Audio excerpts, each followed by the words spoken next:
প্রথমে আমরা যাব studio.youtube.com-এ। আপনার ভিডিওতে কখন অ্যাড শো করবে সেই অ্যাড ব্রেকটা সেট করার জন্য প্রথমে এখান থেকে ভিডিও সেকশনে যান। তারপর যে ভিডিওটার অ্যাড ব্রেক সেট করতে যাচ্ছেন সেই ভিডিওটার ডিটেলস এডিটে যান।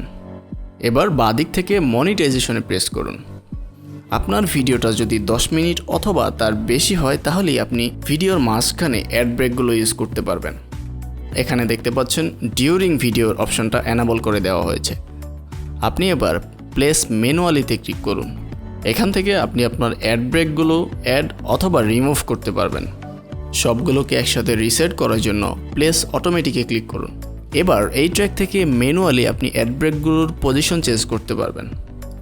আপনি যেখানে একটা নতুন অ্যাড ব্রেক অ্যাড করতে চাচ্ছেন সেখানে কার্সর পয়েন্টটা রাখুন, তারপরে এখান থেকে অ্যাড ব্রেকে প্রেস করুন। অ্যাড ব্রেকগুলো সেট করা হয়ে গেলে কন্টিনিউতে প্রেস করুন। সেম কাজটা আপনি ভিডিও এডিটর থেকে এবার করতে পারবেন। অ্যাড ব্রেকের টাইমলাইনে আপনার সেট করা অ্যাড ব্রেকসগুলো দেখতে পাবেন।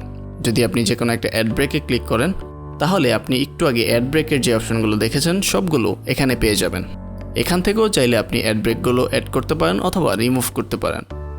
আর এইখানটাতে আপনি অ্যাড ব্রেকগুলোর টাইমিং চাইলে ম্যানুয়ালি চেঞ্জ করে দিতে পারেন। অ্যাড ব্রেকগুলো সেট করা হয়ে গেলে এখান থেকে সেভ বাটনে প্রেস করুন।